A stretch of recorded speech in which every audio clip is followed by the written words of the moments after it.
Yes. Today in the last episode of our Supermaker series, we came here to the middle of the sea to show you how an oil platform works. Shall we see?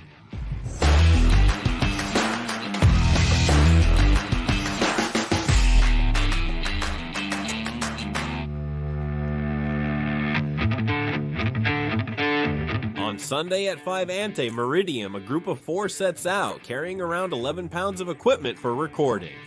It's the start of the most anticipated unraveling in the World Manual's entire history. The platform isn't far, but reaching it is complex. We first take a plane from Congonhas Airport in Sao Paulo and land at Santos Dumont Airport in Rio de Janeiro. From there, we go to Jacarepaguá Airport and take a helicopter. Stop. Was that it? Of course, do you want me to swim? You didn't do the quarantine. We will have to spend 48 hours in this hotel room, without going out, without going down, not even for breakfast, not going out in the hallway to ensure that people don't go to the platform with coronavirus. What would you do if you had 48 hours locked in a room?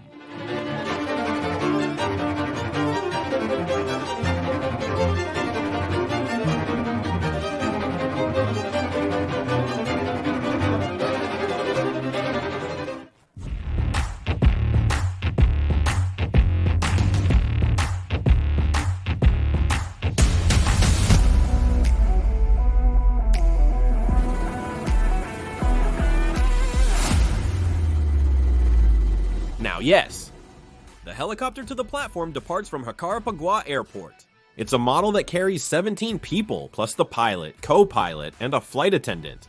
The trip takes about an hour. It's 297 kilometers flying over the sea at 800 meters high until we reach our destination, the P-70. It's a platform operating in the pre-salt layer, inaugurated in 2020. It's located in the open sea, 200 kilometers from the nearest point on the coast. And it's gigantic. It's 316 meters long, 46 more than the Titanic.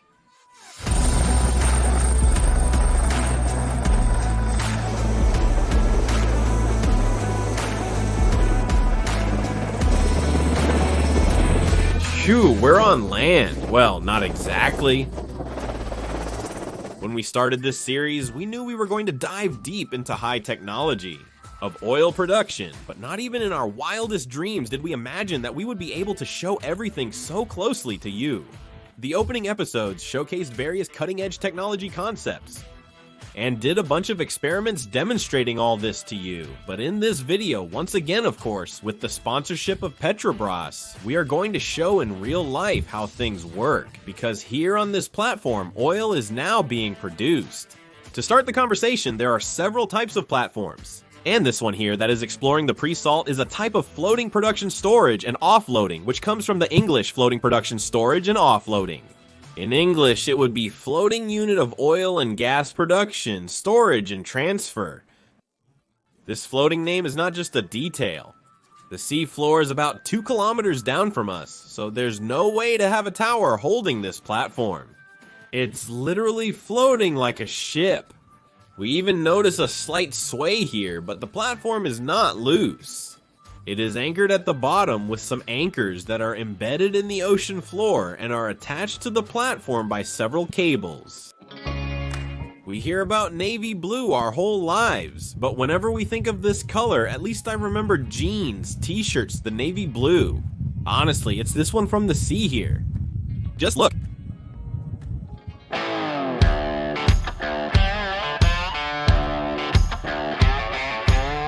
Today, there are 7 wells that are connected to the P-70. There are 4 production wells from where we extract oil and 3 injection wells because it is necessary to fill these reservoirs with water and gas as the oil is extracted. When the oil comes out, it is transported by pipelines, which when they are at the bottom of the sea, we call flow. When they start to rise, we call risers. That's why this place here on the platform is called Riser's Balcony, because it's kind of like the balcony of the risers, which we can see from here, in fact. Each well is connected by 3 routes. One for production, where the oil comes from, one for service, used to inject gas and more, and one umbilical for control, sensor readings, and everything else. This umbilical line is also used to inject chemicals. This is crucial because when oil is extracted, it emerges with natural gas and a small amount of salt water. All of this is very hot, but the moment it cools down, it can form a kind of paste, similar to mayonnaise. These chemicals will stop this from occurring and clogging everything.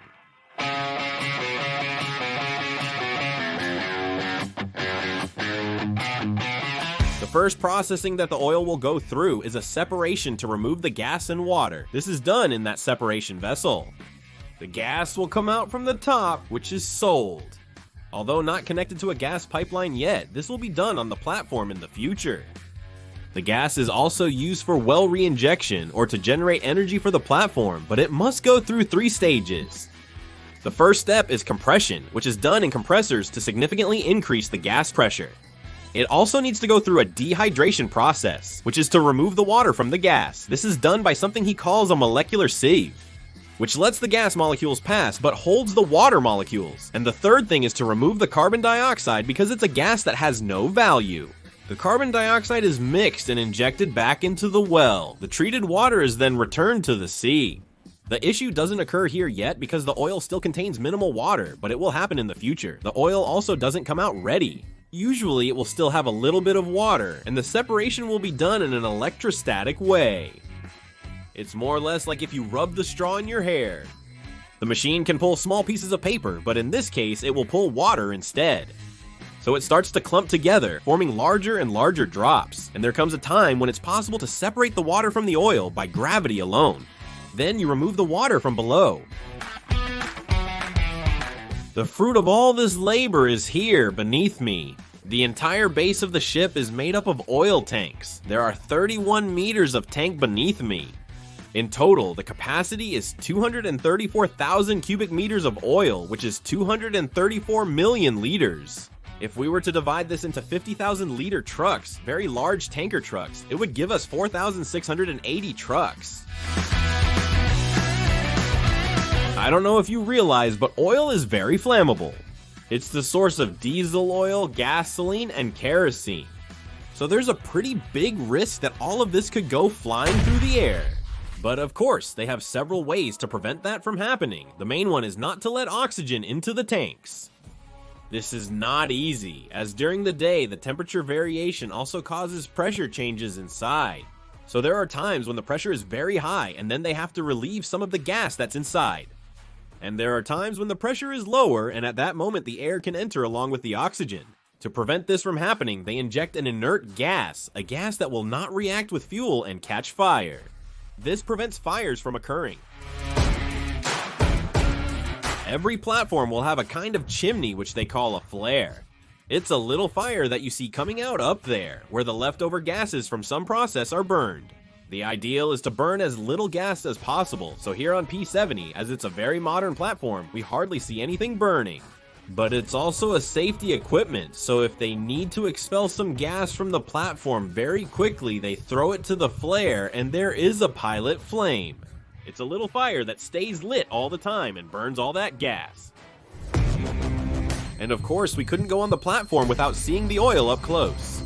Here they have a sample point that is used to collect a little bit of the oil and do a chemical analysis of it. It has already gone through all the treatments here. Let's take a look at what smell it has, what the consistency of the little guy is.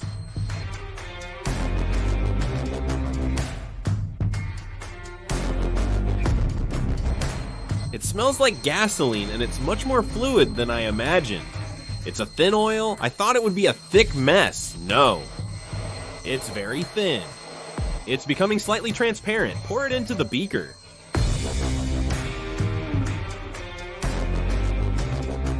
It's crazy to think that this here was once part of a living being, and now it's gonna turn into plastic, paint, fuel. Perhaps it's time to give this video a thumbs up, don't you think?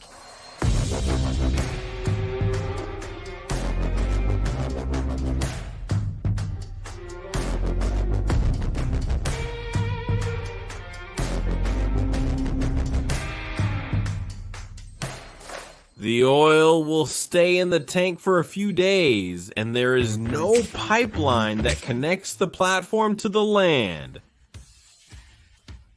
So it requires a ship to come here, a relief ship that we know is an oil tanker.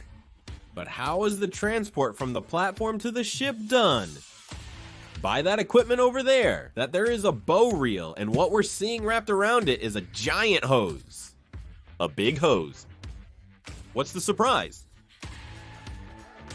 To become a real big hose? Let's go, let's go, let's go.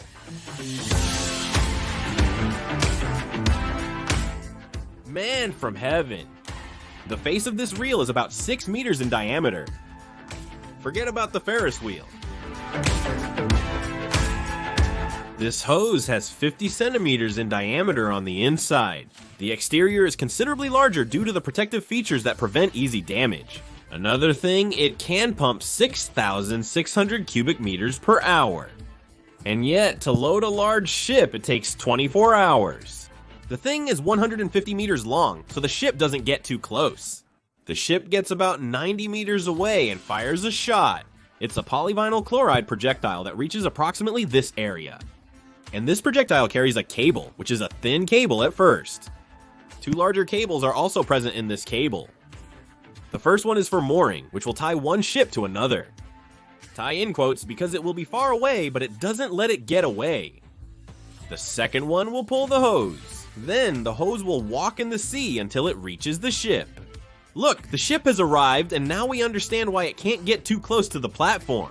You look at a creature that size swaying in the sea, it's not good to be near it. The hose appears very small beside the massive oil tanker.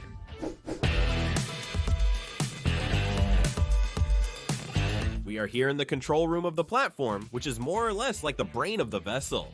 So we can see the readings from all the sensors, do remote control. Wesley, if I wanted to know, for example, the temperature that the oil is coming out of that well that we... Can we find out now about what was rising up on the riser? The water is exiting the reservoir at 65 degrees Fahrenheit and reaching the platform at around 41 degrees Fahrenheit. Looking here, we see that there are thousands of... Keeping track of numbers requires constant monitoring of each item. The plant operates in automatic mode, like the autopilot of an airplane. We primarily intervene during landings and takeoffs, otherwise it operates automatically. Although within Brazilian waters, the platform is far from the mainland, requiring an authority. In an airplane, it's the pilot, or in a boat, it's the captain, who plays this role as Durval, who is the platform manager. Durval, what are your powers here? Can you arrest someone? I can't arrest anyone, but we can control if this person is causing a disturbance and disembark them immediately. But I noticed that everyone here is very well trained. Everything is very well organized. What I think can really happen is someone feeling sick, right? If someone feels sick, what do you do? We have a hospital here to stabilize the patient, and then he is removed from the platform through a helicopter rescue system and taken to Rio de Janeiro for medical treatment. Is there an emergency stop, like a red button, to completely halt the platform if there's a critical issue? Yes, we have the red button. Here we have several levels of stoppage. I can stop the process only, I can stop the process and generation, and I can make a total stop of the platform. Total loss, there's no more control, we stop everything and leave the platform. So you're saying that if I opened here and pressed now, it would cause a mess, or more or less? Look, we would have to control you and disembark. It's better not to. It's better not to do that. The authority here now showed that it works. Guys, that's it. I hope you liked it. Don't forget to give that Joe... No, wait a minute. We saw all the oil production. This whole factory, that is the platform, but we're practically inside of a ship, of a city. There are more than 150 people who work here, making this thing move for 24 hours. Sometimes they stay for 14 days inside the platform. Where do these people eat? Where do they sleep? What do they do during this time?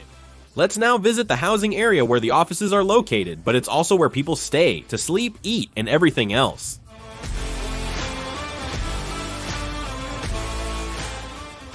It's not way back there, no? Inside here, it's not much different from a regular building, but you'll notice some details that remind us that we're inside a ship or an oil platform. The main thing is that practically all the doors are fireproof.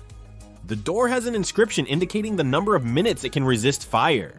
This fire-resistant door can withstand flames on one side for up to 30 minutes. Additionally, the entire interior is pressurized. If there's a fire outside, the smoke can't enter because the air flows from inside to outside.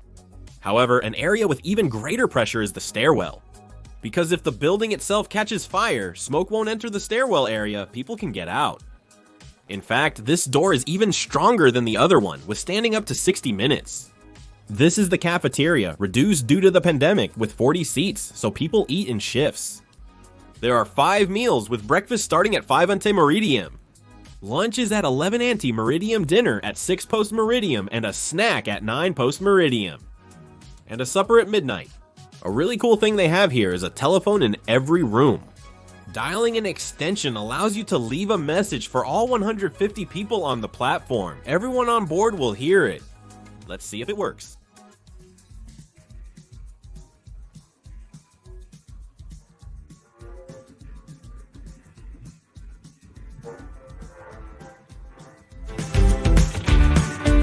I thought this auditorium would be cramped, but it's not. It can accommodate 40 people.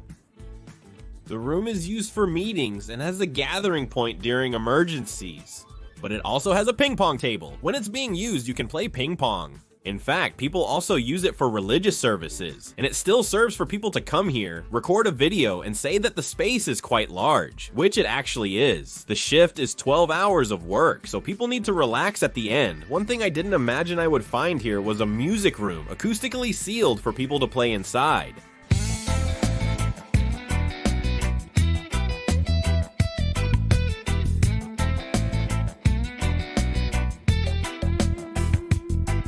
Another way to pass the time here is using the gym, which let me tell you, doesn't owe anything to any other gym out there, you know? It's pretty cool. There's a locker room here, so if someone arrives very dirty with oil or something like that, they can change before going to their room, which in the case of a ship we call a cabin. By the way, let's see our cabin, right? Because we're gonna spend the night here. This is the cabin area. We have to speak softly because there are people sleeping. These are the people who work overnight. This is our cabin. When we check in, we receive a letter that will be your corresponding letter coming from the room, so mine is the letter B. I have a locker here for me that is locked with a key and everything is identified with this letter. Come on. There are 4 beds. It's bigger than you thought. Let's agree. They are bunk beds, but the bottom bunk is in a different position, so you never have your head under the other's bed. Another cool thing is that there's a curtain here, so you can have a little more privacy, so if someone turns on the light, you won't wake up and all that. There's a desk with a drawer for each letter, and the bathroom is split into a wash basin area and a shower area. The energy for all this originates from an extension that begins in Rio de Janeiro, travels underwater, and reaches this location. Just kidding, they have 4 thermoelectric plants here, each one with 25 megawatts. They are powered by natural gas or diesel oil. They are right here beside me and would be enough to power about 10 times the city of Piedade, my hometown, which has 60,000 inhabitants.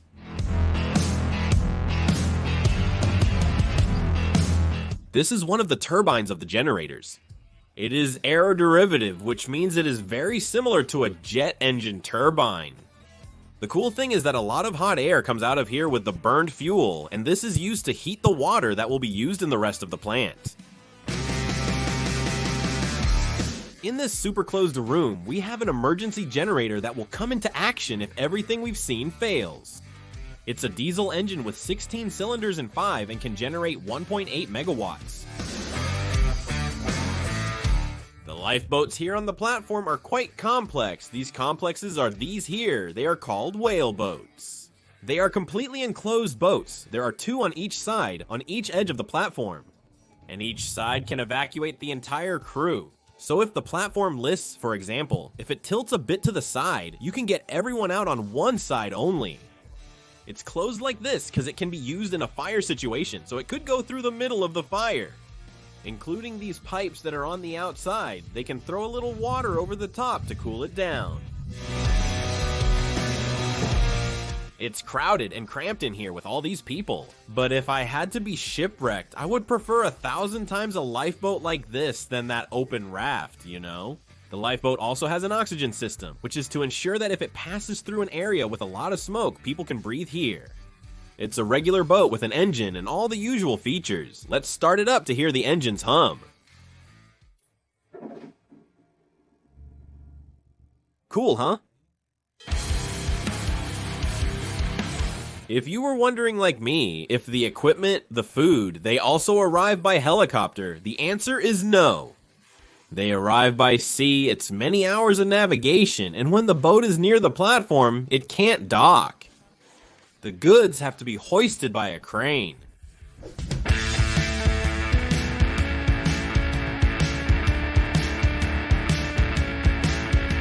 This is the laundry room where all uniforms are washed. All the water that is drunk here is mineral water that comes by boat, but the potable water, which is used to wash dishes, to take a shower, is treated right here. They take the seawater, remove the salt using vacuum, then they remineralize it because you can't use water without any minerals. It still goes through an ultraviolet treatment, and then it is stored in this tank here, which is pressurized. They put compressed air inside so that when you open a faucet, the water already comes out with this pressure. If you flush the toilet, take a shower, wash dishes, this doesn't go straight to the sea. The water comes here to be treated, then the liquid part is returned to the sea within all parameters all correct, and the solid part is stored to be returned to the mainland later. You noticed that we went down a lot, right? At this moment, I'm at the lowest point of the platform. Here we are well below sea level. Right now, it's about 10 meters deep. If I opened a window, we would be seeing the fish passing by outside. And here are these pumps that take the salt water to provide all the industrial part. This water that I said that the salt is taken out of it to wash dishes and everything else. Yeah, after going down, there's no way back, right?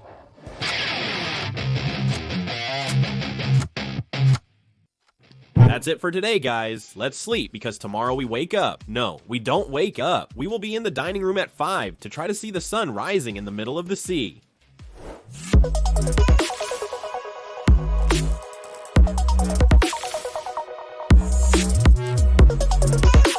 This is the hardest closing I'm gonna do all these Supermaker series videos because it's the last one. Over the past few months, you've followed 8 videos that we made in partnership with Petrobras to show all the work and technology involved in the operation of the largest Brazilian company. Saying all this in a setting like this is a gift for me. Few people, even at Petrobras, have the opportunity to step on a platform, let alone a platform like this, 200 kilometers off the coast, extracting oil formed millions of years ago, thousands of meters deep. These are huge, absurd numbers, almost like the amount of likes, comments, and views that you guys left on these videos. So it's time to thank you all. You made us get here.